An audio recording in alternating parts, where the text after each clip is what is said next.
Hey guys, happy Tuesday. Time for Tidbit Tuesdays.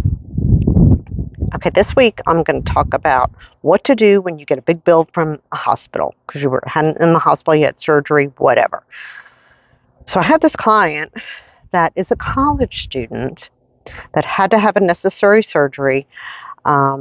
Insurance paid their portion, and then because his out-of-pocket max was $9,000, he received a bill from the hospital for $9,000.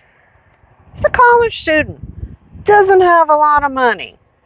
Well, when he called them, irritates me to no end.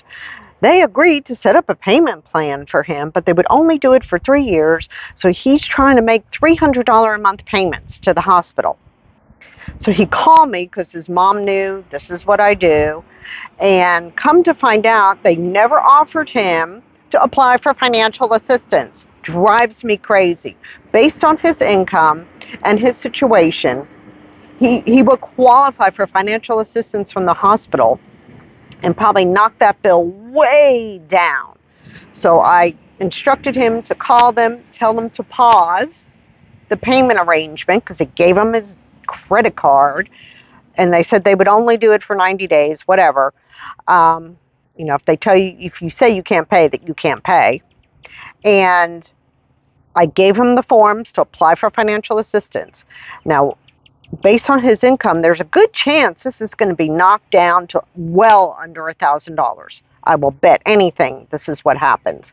But it just drives me crazy because this is something the financial office should tell you when they see didn't even ask his income or his situation or anything like that. They should be offering people if they qualify for financial assistance. So anytime you get a big hospital bill, you want to make sure it was paid correctly, number one. Number two, keep in mind those fees are not real. Hospital is not owed $9,000. Sorry. $25 for a box of Kleenex, we know that's not what it costs. So they're trying to get you to pay more. Insurance paid, and then once he files for financial relief, the amount that they write off, they're going to turn into the federal government under the Uncompensated Care Act and get reimbursed a portion of that. Do not feel bad. This is in place for people that cannot afford to make their payments. You should not struggle to pay medical bills. That's why there's so many laws that are coming into place. As of September 1st, Texas actually passed a law that says households are required, I don't know, this wasn't a thing before, required to provide an itemization. There was a story on the news the other night of a lady that had some kind of emergency care, and she received a bill for over $4,000. She called and called to see what she was being charged for. Her insurance paid some. She still owed $4,500. Well, they actually sued her. That could happen if you let the bill go and you don't make arrangements or apply for financial assistance. Well, she showed up in court and the hospital did not. So the case got dismissed. This happens a lot too. They threaten to sue you, so you get scared and you pay, and they don't even bother to show up in court, and then it gets dismissed. But what the judge had said on the news was that she repeatedly hears about people who cannot get an itemizations to actually see what they're paying for. That should be illegal. Nowhere else would you pay for something and not know what it costs. So I'm going to reiterate again that question everything.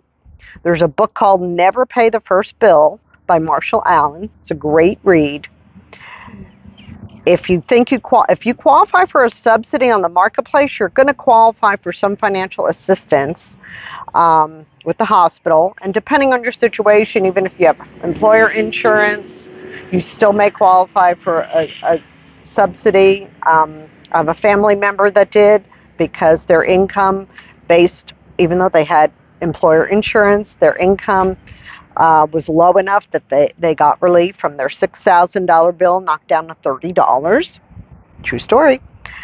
So please don't pay these outrageous hospital bills. You should question everything. Get an itemization before you agree to pay anything, and never ever make a payment arrangement with the hospital. You actually, at the very least, if you're going to pay something, wait till it goes to collections. Then you can talk to the collection people, and generally, even if you don't think you qualify for financial assistance, but you should try unless you make a bunch of money. If you don't qualify for financial assistance, then wait till it goes to collections. Does not affect your credit. They cannot turn that in for 12 months to the credit bureau, and that's even may change, because people shouldn't have bad credit because of medical bills. Once that goes to collections, usually about the second or third collection letter, again, we're still well within that 12 months, they usually send you a notice going, we're offering you a one-time discount of 50%. Or the longer it goes, the least likely they are statistically to collect that. So the collection agency is more willing to work with you and knock that bill down. Also, the collection agency doesn't make any money unless you pay something. Keep this in mind. So they're willing to collect something from you so they get paid. Again, all these strategies, this is something that people just don't know they can do. Other bills, yes, you pay on time. That does not apply to medical, especially hospital, ER, radiology, or labs. Your physician, usually they don't overcharge you, but those other four things, absolutely, they are overcharging you, and you should be mad about paying these inflated prices. So, hopping over to my page, JKapp Consulting, if you want to schedule an appointment with me. And until next week, peace out.